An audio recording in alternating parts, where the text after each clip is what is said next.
find out about it, take it at a much higher rate than regular people, and then share it with their friends who also then take it at a higher rate.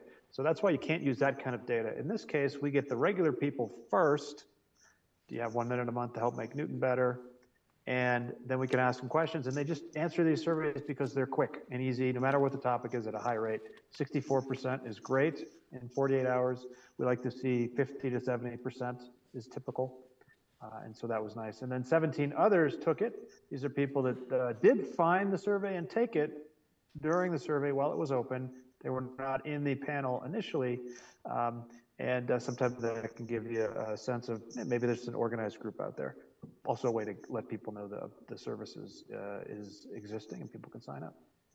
Okay, so locals only, if we go through with that, the first question is kind of an easy intro question. I always like to go easier to harder. So what was your overall quality of commissioners, the city of Newton? And you guys got over 3, which means that you have more good and excellent than terrible and bad, which is always good. And not really an actionable question, but just kind of a way to ease into the survey. And number 2, this was pretty cool. Which is more important to you about city commissioner elections? And by the way, there's always a button here, a link, sorry, show table view, which allows you to show the whole text when it's a longer text. That the person/people I vote for win, or that whoever wins does a good job serving the public. Do you see a winner there? Just barely. About 30 to 1. Yeah, this one. A little more even. So this was kind of neat. I actually asked people on our staff how they thought this was going to go. And they weren't sure because, you know, there's always that noise out there of people always lobbying for their candidate or anything else. But the reality is people don't care really about that. The noisy people do. But in general, people just want to see people do a good job serving the public, as you do. So there you go. Very interesting data. We were actually, our breakdown, people were between 70-30 one way and 70-30 the other way in predicting this. And I actually thought it would go more like this. But that's because I've seen, you know, hundreds of surveys. Any questions about that one? Pretty straightforward. I think we're good. Okay, good. Yeah, public servant means serve the public. No kidding. All right, so next question. This was another way of getting at some, I know there's been some talk about prayer and maybe it's always good to put things in context when we design a question. So we created some other choices for comparison. Which one of these do you think would be the most useful thing to do before a city commission meeting? And the Pledge of Allegiance, which you already do. There's a prayer, which is a potentially new alternative, and then another one which we've some of the best governments do stuff like this. And it turns out that actually was 2 to 1 more popular than the existing pledge. The very simple, I swear to serve the public, whole public, and nothing but the public, which kind of goes along with Q2, right? No one really cares what your personal agenda is. They care what the public agenda is. And so that was kind of an interesting result. And then coming in third was a prayer. Now there are comments. This had an other open choice. So you may have noticed this word cloud. And there's a place where you can actually see what did people say about any of these things. And you could click on it if you want to filter it by the words that were used. Makes it nice. Don't care what they say as long as they do their job. That was another common sentiment. Okay, clear on that one? Sound good? All right, you guys are easy, great. And then Q4. So right now the mayor position is responsible for chairing commission meetings and it rotates each year. Which system, if any, do you think would make it easiest for elected officials to stay focused on serving the public as a whole over any potential personal preferences or interests? So another way of kind of getting at some of these issues, this was one that I think specifically you guys had some interest in. And the way we broke it down, let me show the table view. As there was a choice of directly elected for a 2-year as a chair, selected by the city commission, rotate by city commission, rotating, but the name changes. And what's interesting about this question, a couple things. One is, it's not necessarily a question where people have expertise. Not a lot of people have spent a lot of time, studying alternative comparative governments, or strong mayor versus weak mayor, or council commission, or any of that stuff. But I think there is a sentiment here in terms of the directly elected part, which was appealing to them. In comparison, the selected by city commission, though, was pretty similar. I mean, essentially, if you add these three together, it's almost identical to the direct election. So, I think there's I'm not sure that this is guidance towards any type of decision, but it does show that, there is kind of a range of opinion out there in the public, which may or may not be that useful for thinking about this. I think the real issues, of course, are what makes your meetings, what allows you to address the first questions, which is what's the best way to self-organize to make sure that you're able to be great public servants. Okay, questions about this one? Okay, and then the last question is just a catch-all. So you don't want to look at these results and if 5 people say the same thing, think, oh, that's super important. It's just comments or suggestions. So you're looking for like individual pieces of useful data, useful information, or good ideas. So maybe an idea you didn't have, a fact you didn't know, or a question you hadn't asked. And that's what this is. Again, you can filter it by whatever people said about whatever words in here, or you can just read all 61 responses on your own. Okay, so just to give you a preview, I don't want to take too much of your time, but we can jump into any other questions you have. These filters, I showed you locals only. We also have an owner-renter filter, a residency. If you had a lot of part-timers, that would be useful. An age filter, a gender filter, and then sometimes if you get a lot of people who take the survey while it's open, they were not in the scientific panel, this is a useful filter. The balance you guys had was pretty good across the demographics. We were able to help that with some of our invitations directly. But in general, you're looking for, are there big differences, or are they basically the same? And in this case, they're basically the same. Basically the same. And only this really jumped out. This was kind of interesting, where I think men might be a little more old school and women might be a little more progressive in their thinking on something like this, or at least open to it.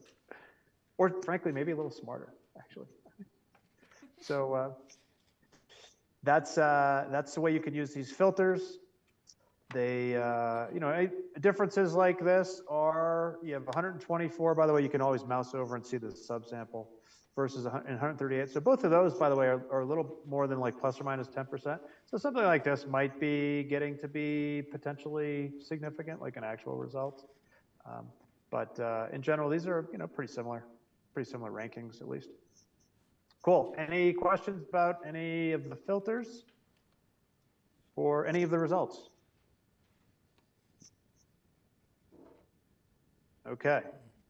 Let me show you. You guys are way too easy. It's like, all right, so member panel, this is the one thing, I'll just show you this, because sometimes people wonder, how is this stuff really, okay, I get it, scientific, blah, blah, blah, but how is this stuff really different?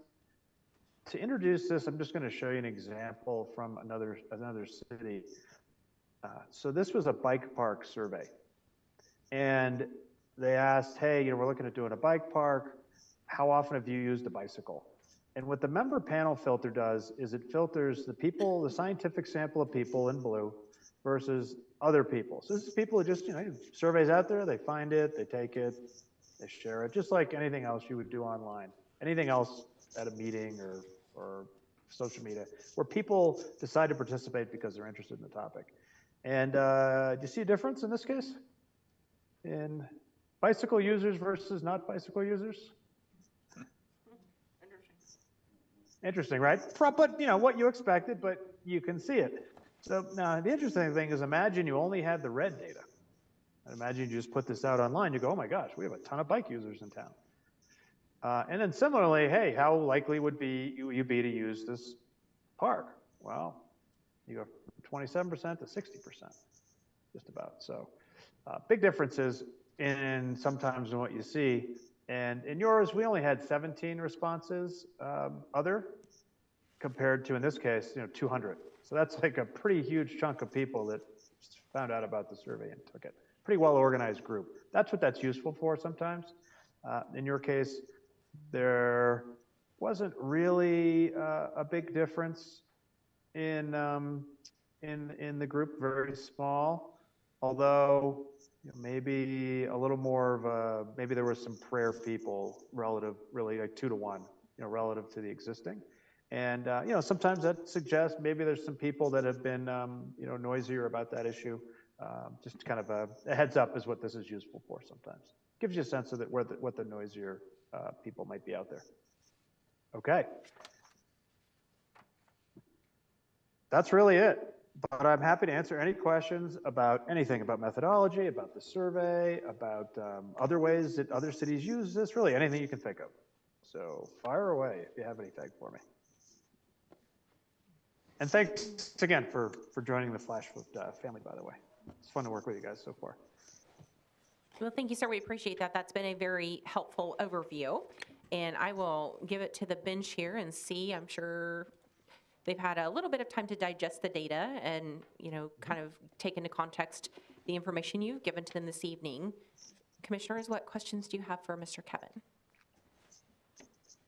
Can you speak to the margin of error for a first-time survey? Absolutely, yeah, great question.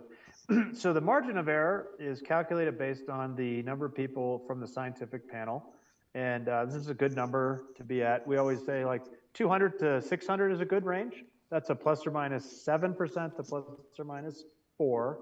And what that means is that 19 out of 20 times, you're going to have an estimate from our sample that is within that range, that error of the true sample. In other words, if we could get the whole population to answer it, that would be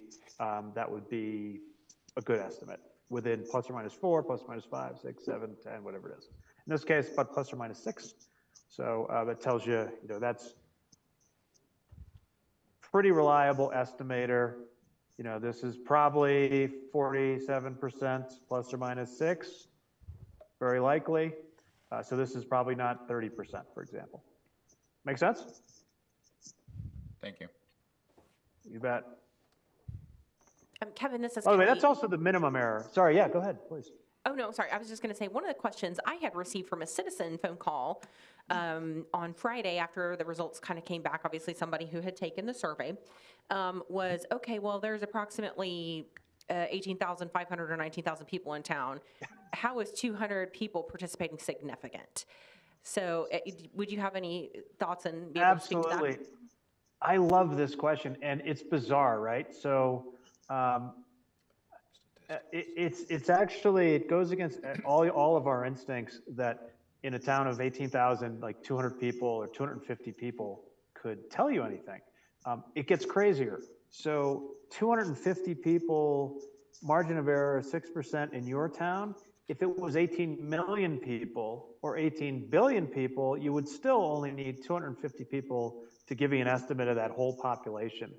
And the way that I've learned to kind of talk about it or teach it is in terms of pulling M&Ms out of a bag.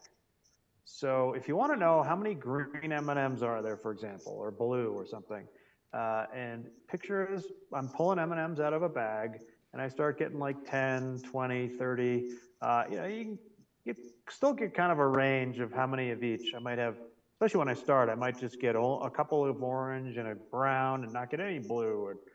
As you get to 50, 75, 100, you're starting to get pretty good stacks and they're starting to show their shape. As I get to 150, 200, 250 M&Ms out of the bag, I've got pretty good piles and the percentages aren't really changing much anymore.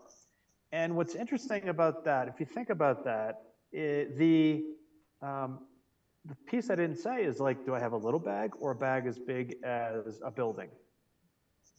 It still works that way. And the reason is because we're actually measuring percentages which do not depend on the number of people in the community or the bag, instead of some other number. And so by estimating percentages, a small number actually works statistically to give you a really good estimate. There's only so many ways there's a lot of ways you can pull 1 or 2 M&Ms out of a bag. There's not that many ways you can pull 250 M&Ms out of a bag. Is that helpful? Question. Oh, go ahead. No. Yeah. You know, is there any data on,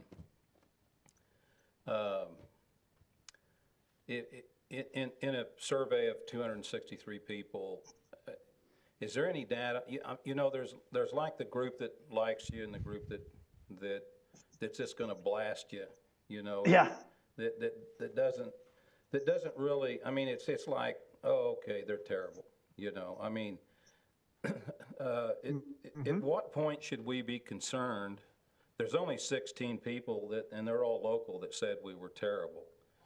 And I mean, is that good? I Is love that a it. representative sample, I think? Yeah. Is a good I measure. love it. Yeah. Well, you know, so there's an example that we actually even made a video about this. So without a survey, picture this graph where the only data you have is here. You're going to hear from all the terribles, basically, right? All the complaints. You're going to get those. And we actually did this with a city in California that was doing their parks. They had to cut back on their park budget, and they were getting nothing but complaints. And literally, like that was destroying their morale. They really thought people hate our parks now. Oh, that's terrible. They used to be great. And we did a survey, and in their case, they got 0.3% terrible. But that was their whole world because that was who they're hearing from. Yes. So I think the way to think about this is the sample of people that you're hearing from, probably, unfortunately. Not a lot of people come to your meeting and go, hey, I just, you know, wanted to wait my turn to say you guys are doing great. I'm going home. It'd be nice if they did. But this is actually, you know, decent numbers. Over 3 is where you want to be.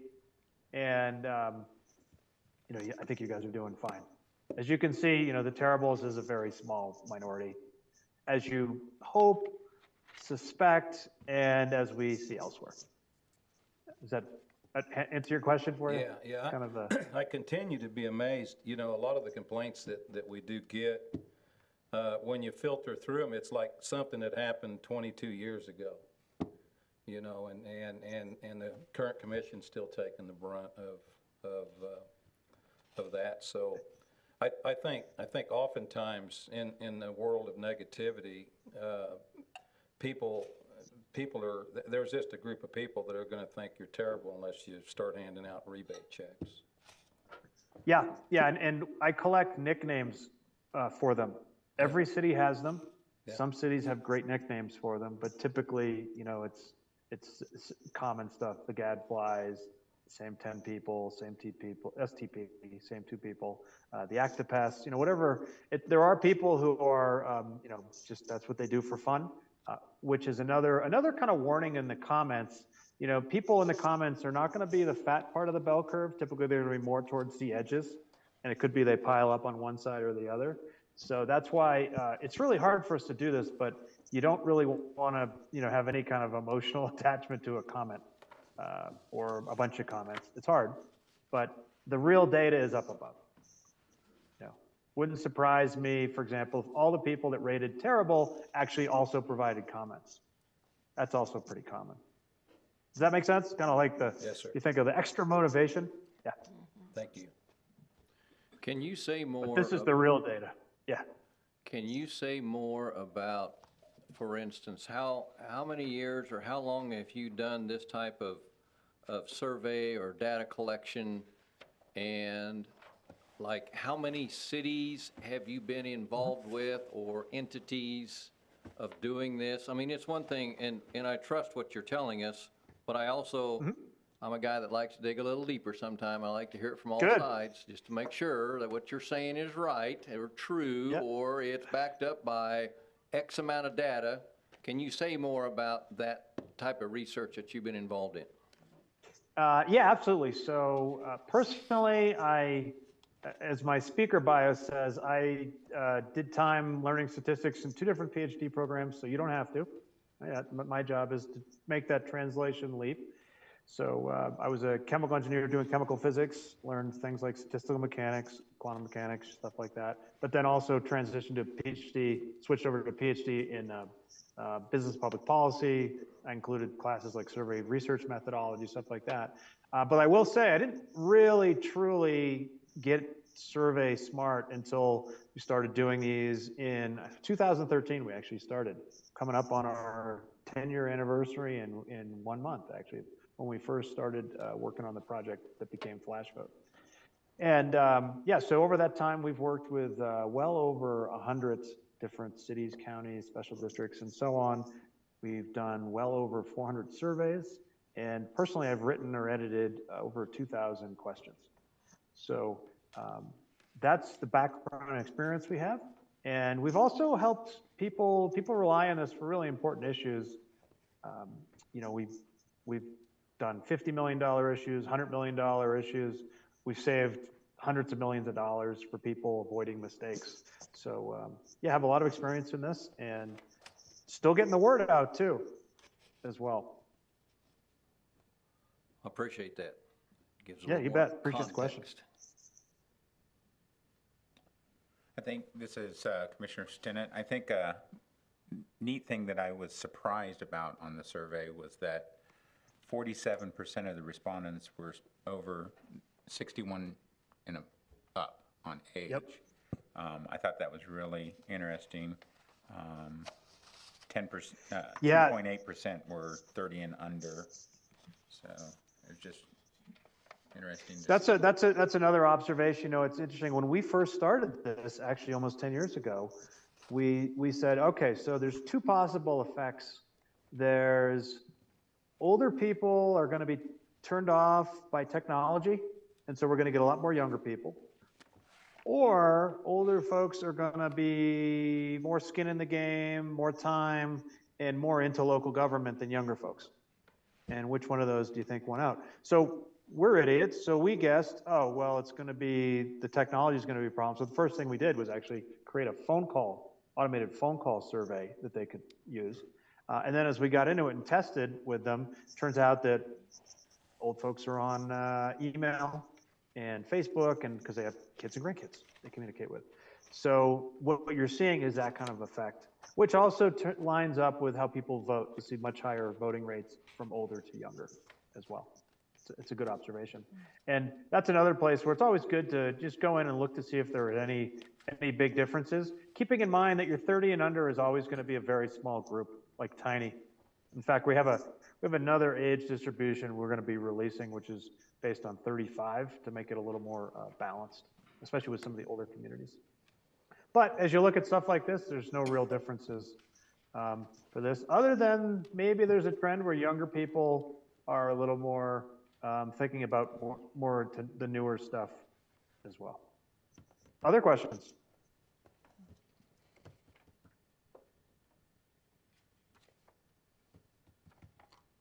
Any other questions? Well, I'd say we're at the end of our questions. We certainly appreciate your efforts. Thank you. I appreciate your time and interest and great questions. I look forward to whatever survey comes up next and hoping you get the data you need. So, Okay, thank you very much. all Well, right. I guess that brings us Shall I to- punch out? Okay, great. Have a good night, everyone. Thank you. And feel free to reach out with any other questions if they come up afterwards. Take care.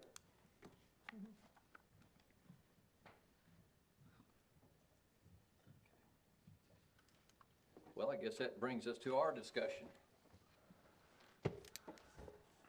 How do we all feel about what we see here? What does it tell us?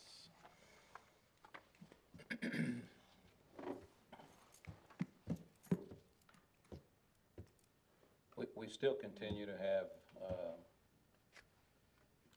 we have yet to find a way communicate with people in a way that it has an impact. And I think it's because, you know, I don't know if you can communicate enough to have an impact on the way they feel. You know, I mean, I think Aaron does a great job getting information out there, and I continue to be amazed at how many times people will say, well, I never saw it, and it was like on Facebook, it was, you know, it was everywhere. Yeah, And it's on the website. So, you know, I don't know how much time we spend trying to figure out a way to hit more people with things that are important. If you read the comments, you know, I mean, there's an awful lot of comments that like we're already doing, or we've made tremendous effort to try to get the information or the data out there. So, you know, I think we're doing a pretty good job, but it does amaze me. It's pretty easy to see what's going on if you just pay attention. I found it quite interesting, the question about which one of these do you think would be the most useful to do before each meeting. 39% say to recite the oath of public service. I thought that was interesting. Yeah, I thought that was interesting too.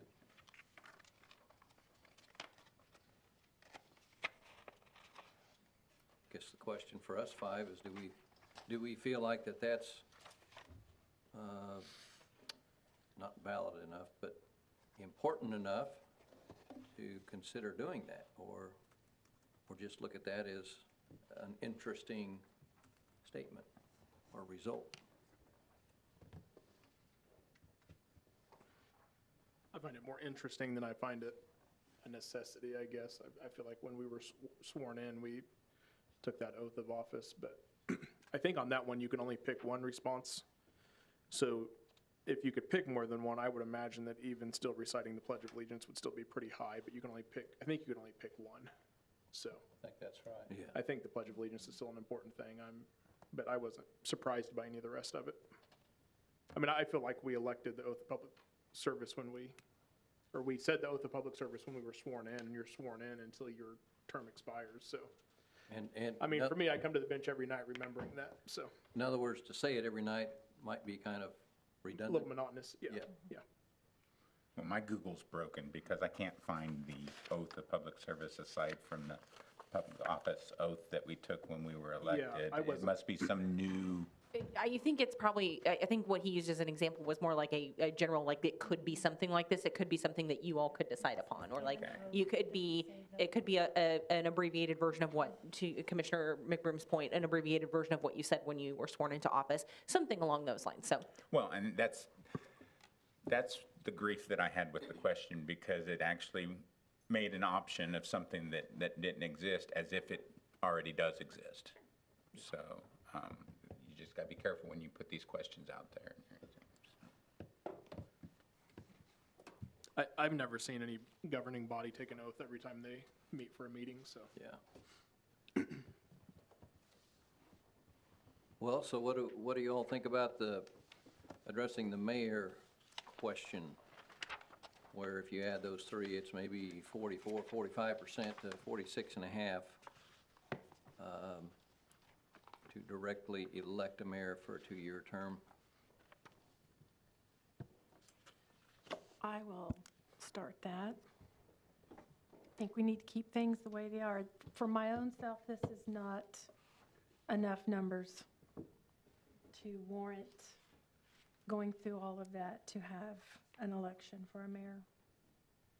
Because if there would be a petition and then it ends up on the ballot, then we have to pay that cost for that, and I'm not going to have my name on doing that, since we just dumped an 8 mil increase on our citizens.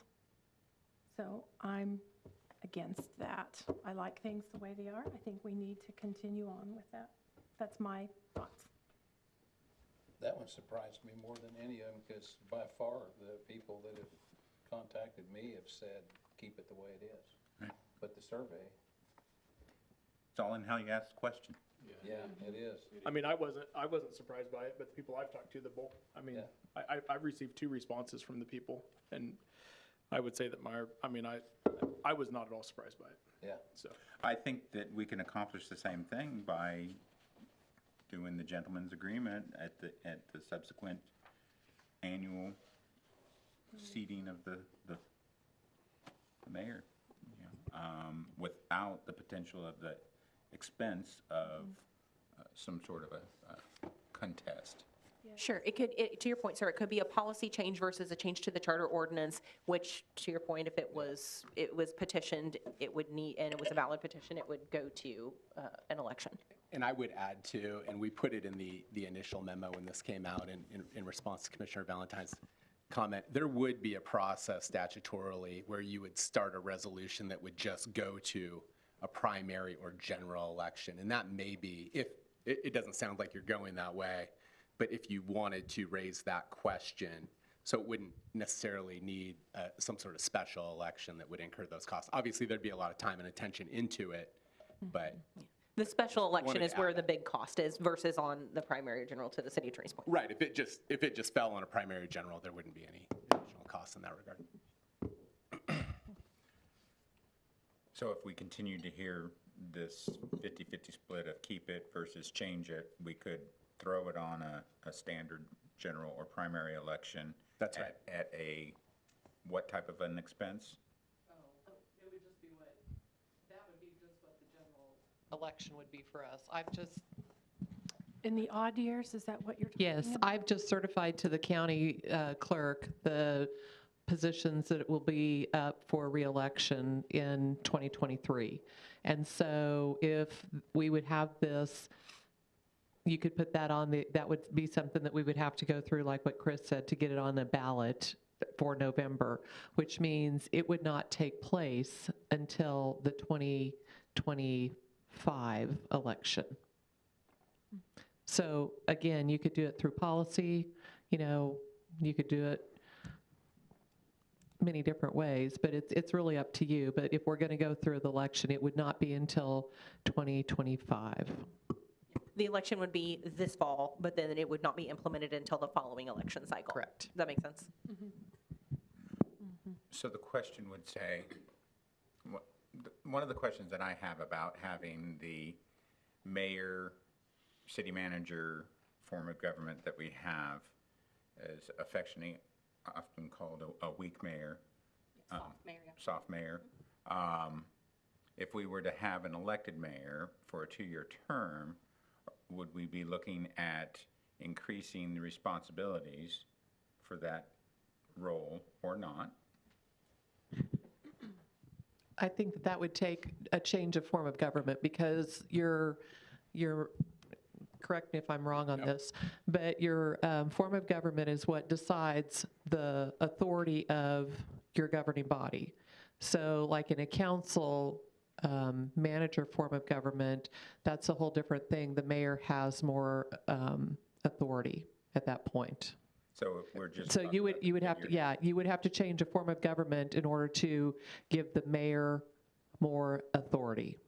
And typically that's referred to a strong mayor, like a To be a full-time strong mayor. mayor. So Yeah. without doing that, we're just really extending the amount of time that. Correct. That somebody has for ribbon cuttings, shaking hands, kissing babies, and. Right. And doing, and leading the meetings, but not necessarily leading the initiatives within the community in the same way that a strong mayor, which would require a change of form of government. Yeah, And there's- potentially. Go ahead. Oh, I was just going to say, so an example of a strong mayor, but typically there's still a manager or an administrator. A good local example would be City of Wichita. That's a strong mayor, however, you still have a full-time city manager who still governs the day-to-day operations. But the mayor does have more authority in a case like that. And I agree with what Denise and Kelly both said. There is still an argument that even changing, even if it doesn't change the responsibilities of the mayor and obviously retains the city manager with the same authority, it is still a change in the form of government that could go through that special call, or, sorry, not a special call, but the election question. So it's really important what you decide what the change would be, and then laying that all out. Or the responsibilities and the work to be done by that role. Right, exactly. I think that's Or the no most- change at all. I think that's Or- the most important. Right. Or indicating that there's no change at all. It's just simply the way that the mayor is chosen. I mean, it appears, this isn't going to go anywhere, but I'll just point out that we did have both of those people come that we would consider to be experts in the field come and talk to us, and both of them were very favorable of changing that. And then we have a survey result, vote, and I can appreciate that if you add those three up, but even those three you were given options, right? And so you could have picked any of them, and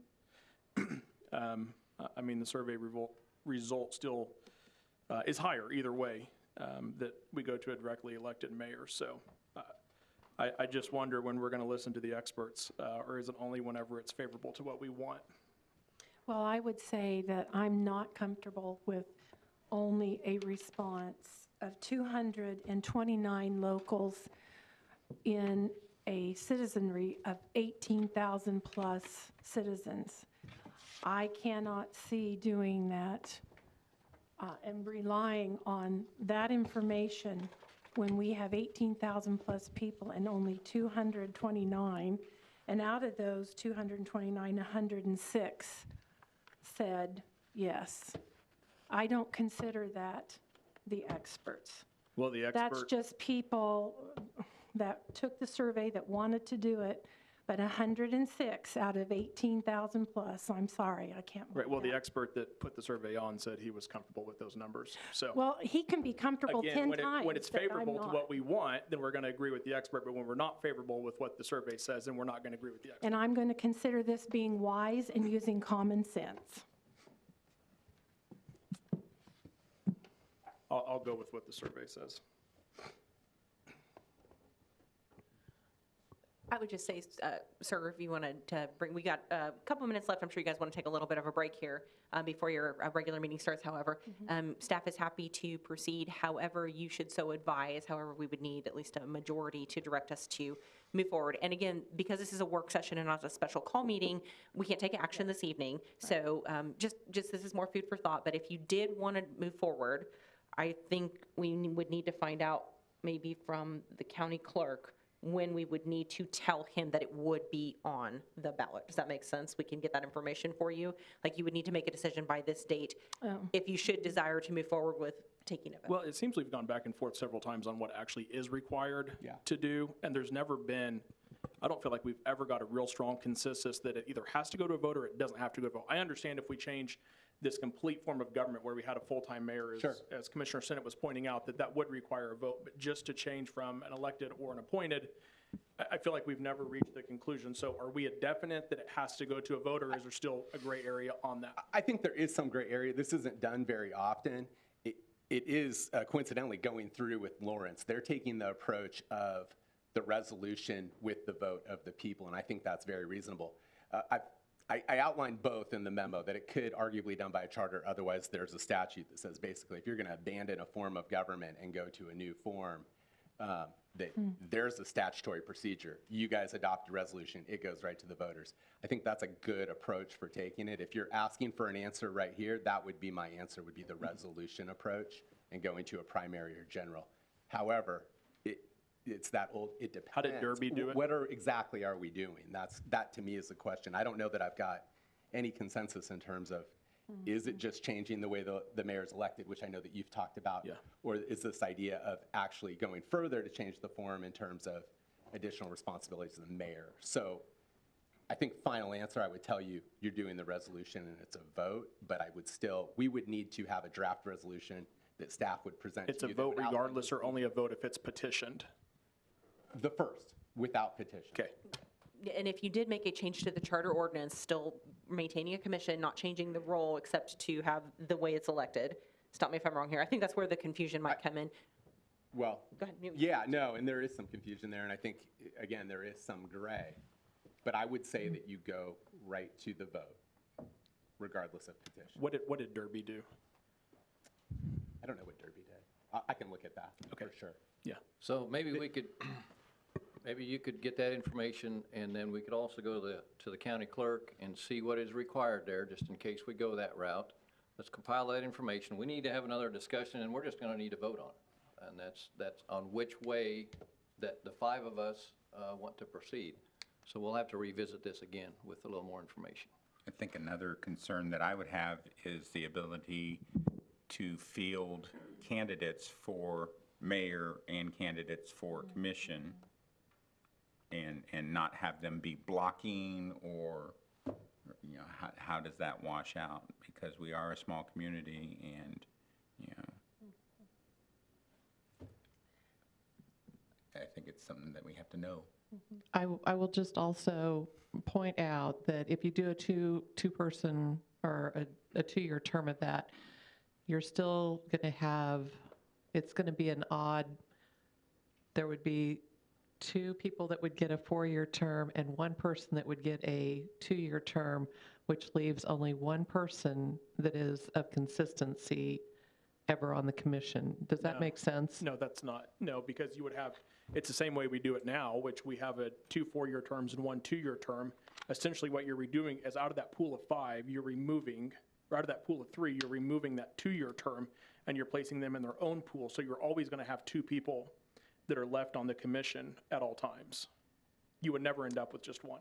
I think the 2-year term would be the mayor versus it. Right. Yes. It wouldn't- it would no longer be a. So then you'd still have 3 people up for election every It's just that you cycle. wouldn't, Yeah. you would no longer have commissioners voted to a 2-year term. Commissioners would only receive 4-year terms. 4-year terms, okay. Yeah. Just want to make sure that we're all thinking the same.